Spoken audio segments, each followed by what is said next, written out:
Can you believe it, guys? ARTFIGHT. Just a month away. ARTFIGHT. It's in a month. Woohoo!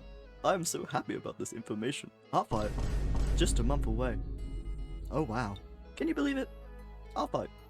Just in a month. Now I'm sure none of you are thinking, what is ARTFIGHT? But I'm going to tell you anyway. Basically, ARTFIGHT is an online trading game where players are divided into two teams, where you attack, aka draw another OC, to gain points for your team. The attacked user may then choose to avenge, or to pay it over onto another user, and at the end, the team with the most points wins. Basically, it's a super fun art game that I look forward to every year, and I'm making it your problem too. So here's the complete 2026 ARTFIGHT guide for new or returning players. So this is the main page, and at the top you can see Discover, where you can search for members, users, attacks, and here is the character, and when the event does start, there will be the attack option as well. And obviously this is assuming you've already made an account and signed in, as most of these options won't actually be visible if not. Now, talking about the ARTFIGHT rules, which has been quite a controversial, maybe, topic recently. But as ARTFIGHT is, every single year has its own unique drama, as last year was the exact same. Now I'm not going to go into too much detail about the rules, there's just the simple, general rules, which I think are the most you really need to care about. Obviously don't, abuse the other rules, but this video is not about the drama and the 3D model situation. Now to the fun part, which is setting up or editing your profile, depending on if you're new, or, this is your, second or third year. Like me, this is going to be my fourth year, so I'm not a veteran, but I know the basics of, making a nice looking profile. Also, I will win this year. And a quick disclaimer, your profile probably won't end up looking like mine, as you can only get some of the coding stuff with donating towards keeping the website up. But you'll still be able to insert images or stamps, which I've seen a lot of people do, and just generally making it look, nice to read. I would recommend not overdoing it, as if you put too much text, it'll be a lot to read, so some people won't scroll down all the way to the bottom and eventually get to your characters. aka, we know everyone's attention span is rapidly degrading. When you are on your profile, you will see a edit option, and this is where you can put your links, which I would recommend doing, especially if you wanted people to find your Instagram or Blue Sky or whatever. And here we have the actual profile description. Here is the CSS, which is mostly a donation thing. So the bit at the side is the main profile and is what everyone will read. So this is the part that you want to make nice. Obviously you can see these, it's pretty easy to understand. It is pretty much like every other writing application, which it has been updated recently to be like that.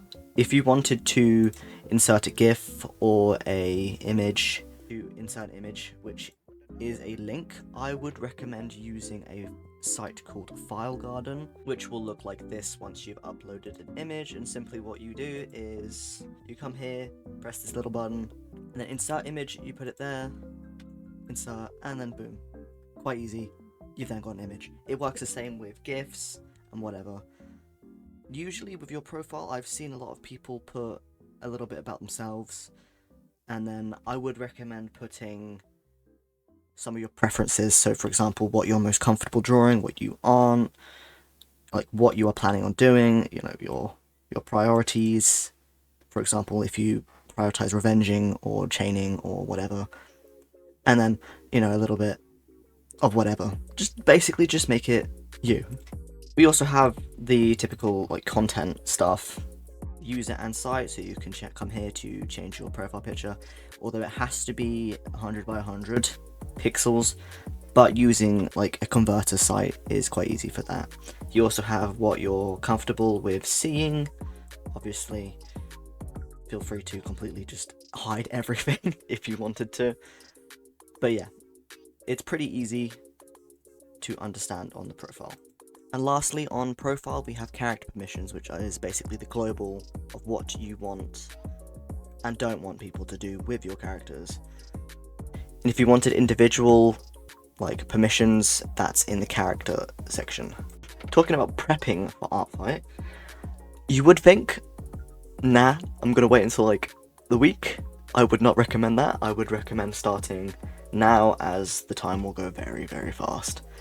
Usually what you would need would be a full-bodied, like not shaded image of maybe like the front or back or the front and side.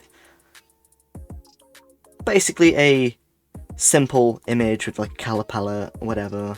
I then chose to add a information board and then also an outfit options as well if you're interested in, for example, people changing the outfits, or you know that some people don't like drawing complex or armor outfits, which is what I am drawing in the background.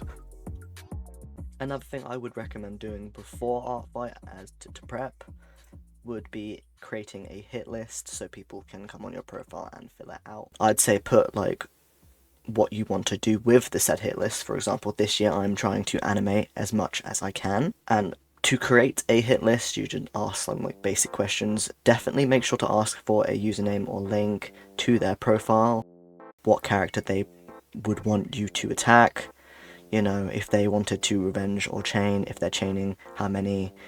Basically, it's just a whole lot of questions. A whole lot of questions so you can decide who you want to attack.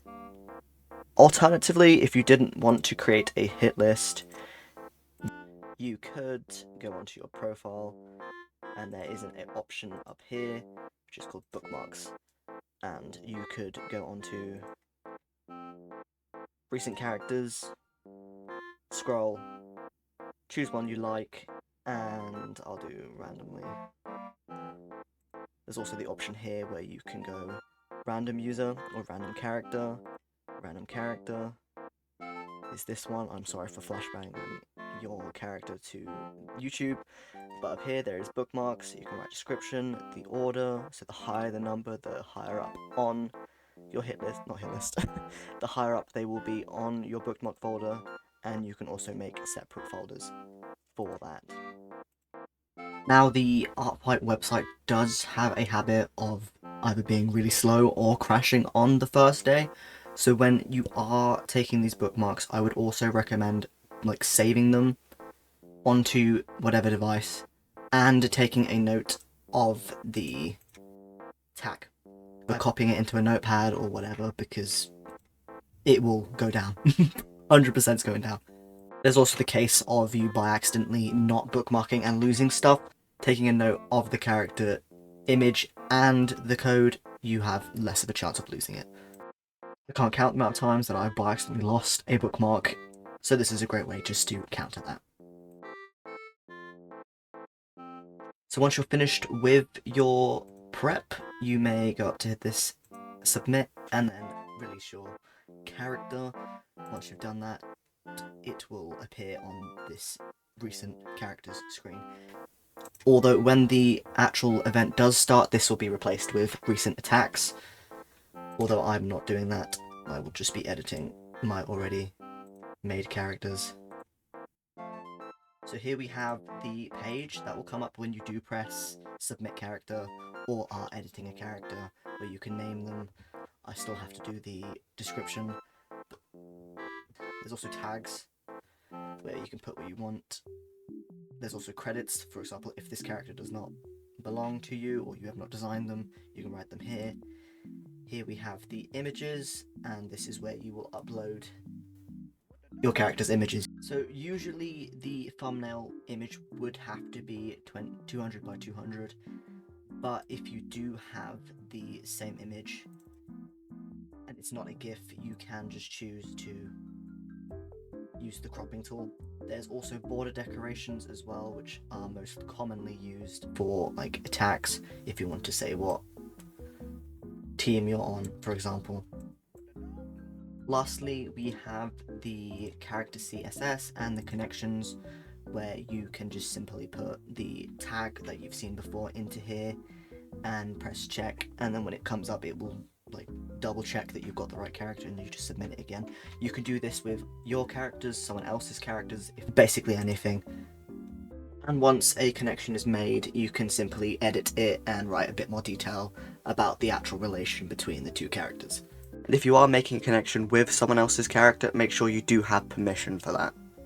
Also, to make sure that you do note down if there are sensitive topics on the character, as some people might not want to see that, especially if it's unfiltered and you haven't put the tags on in the first place.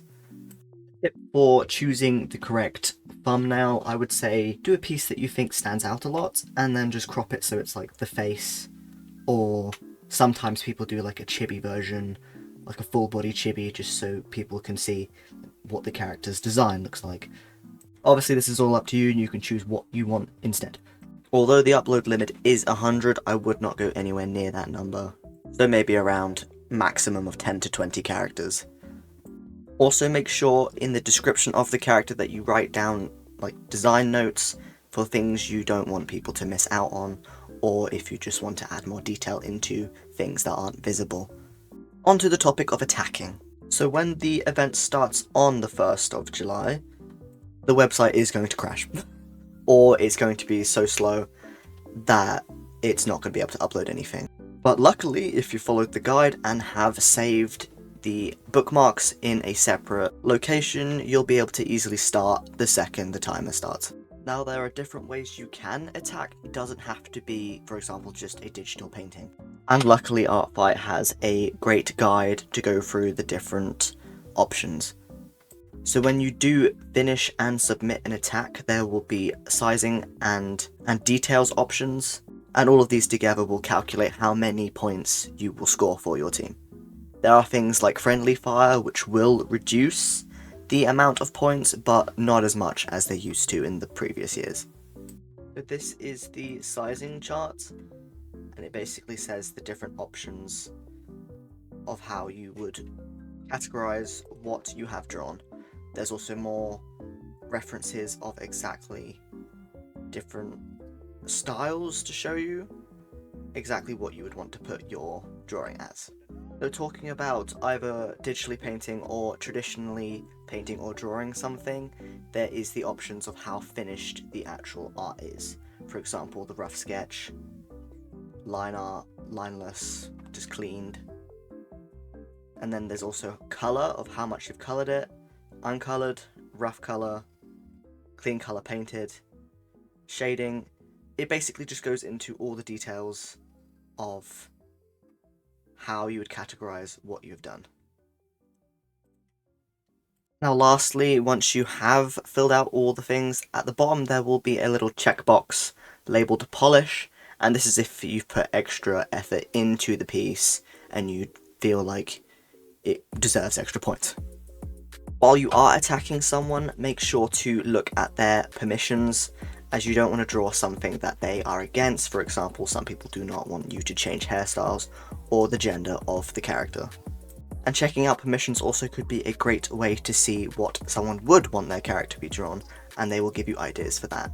The attack page looks pretty close to the submit page and edit page. Obviously, you just aren't able to edit it once it is finished. The only thing you can change is the thumbnail. All the options that I've said before would usually be at the top here, and then you can also put a private and public description for it, as well as a title. For thumbnails, I have seen some people do a funny thing where they draw a very goofy version of the art piece and then a full piece, and I find that pretty funny, but obviously it's something you don't have to do. There's also the option to add a border, which I love to do, just to kind of put the attacks together a little bit more. Now this is the end of like the beginner part of this guide. The rest is mostly just tips and tricks or ways you can get your characters seen, and ways to make sure you don't burn out and generally just have a great time during the event. But if you've watched this and still have some questions, feel free to to message me. This is also totally not a shameless plug of my profile. Tip number 1. Join the ARTFIGHT Discord. Seriously. If you wanted to advertise your characters or search for profiles off the website, this is a great place to do it. They have a channel which is called Target Hunting, where you can write a little bit about your characters, show off some of your art, and scroll and find hit lists, profiles, whatever pretty much. It is a great place to put yourself out there if you wanted to be seen, basically. Tip number 2, take breaks a lot during the event. And I know this is bold words coming from someone whose posture looks like this during drawing. Look after your physical and mental health, so taking a walk, taking a snack break, anything just to make sure you're doing okay. Especially making sure to stretch your hand and your body so you don't die. Well, you probably won't die, but you won't be in pain. Tip number 3 is more if you're a world builder or you have separate worlds where your characters do come from, is to mark them with like a little symbol so people know what characters would or could be drawn together. Tip number 4 would be don't expect to get a revenge, as some people just don't have the time, are getting too many attacks, or, you know, things in life happen. I personally do try to get as many revenges as I can, but obviously everything happens. You might not be able to do them. So if you focus on the giving part of the event, it's just the best way to not get yourself upset if you don't receive anything in return. If you are one of those people who do struggle with getting art back, you can always have a little tag in your profile that says, you know, not guaranteed revenge, or what I have done, I've put it so that I say, I will revenge you, but it might take next year as well. Although not to brag, I currently have completed all of my revenges, but it might change this year. Tip 5, setting realistic goals. So, what I like to do is set a realistic goal and then an over-realistic goal. So if you do complete the first goal, you can try above and beyond. What I like to do is like an endurance month to see how many I can do, although last year I did try focus on doing mostly full bodies, which I will admit has made some of the art quality a little bit less than I'd want it to be. So this year I've told myself to instead go for a lot more headshots, chibis, whatever, as well as the goals of the animations that I want to do. Also keep in mind that while you are attacking, you may also receive an attack, and if you do want to revenge it, you know, that's another art piece that you will have to do. I would recommend adding them to your total attacks, even if it is technically a revenge. So tip number 6 isn't really a tip, nor a necessity, but it is towards if you do receive an attack, putting a nice comment in it would make someone's day, especially if they've spent a lot of time, you know, drawing one of your characters. Although if you are someone who struggles with words like me, what I have done is I've collected some funny, you know, reaction images of basically something nice to give back. And if you do have time, drawing custom ones of your character would be hilarious. If you do attack someone and they don't leave a comment, don't feel too discouraged, as, for example, if you're attacking someone who gets a lot of attacks, they might have generally just not seen it, nor have had the time to react. You can just imagine them being, like, stressing out, trying to get as many revenges as possible. And also, keep in mind time zones exist, so they may generally just be asleep. Or busy. Tip 7. If you are purposely attacking people based on revenges, the things you want to look out for is when someone was last active, and their attack to defense ratio. If you wanted 100% guarantee that you got something back, look for someone who has not been attacked yet at all, and has only been attacking. But after all, you may still not get something in return, so prioritize the giving aspect of the game to minimize your upset for not getting anything in return. Tip 8. If you have a character that you'd prefer to get more art from, some people have put these star systems or like a little emoji next to the character. This can basically show which character you would prefer to be drawn. You can also reorganize your characters so that the ones that you do want seen are at the front, although not everyone does put their favorites at the front and generally don't mind who you draw. For example, I've put my newer characters at the front, but I don't mind if my old ones would be drawn as well. Tip 9 is to just simply follow artists that you do like the look of their art and characters, as you will have a subscriptions section to look at the new ones that they release as well. And lastly, tip 10, although I didn't go into much detail about it, I would recommend reading through the rules for yourself so you have a better understanding of what is allowed and what isn't allowed on the site. And that's pretty much all you need to know about ARTFIGHT. Obviously, I have missed some basic stuff that I can already remember. For example, you can change your team, traitors, basically. Last thing I've got to say, remember to hydrate. This event is in summer. Other than that, I hope you all have a great ARTFIGHT if you decide to join. And that's my very long, hyperfixated rant about ARTFIGHT. I'm gonna get back to my animated series now. Yippee!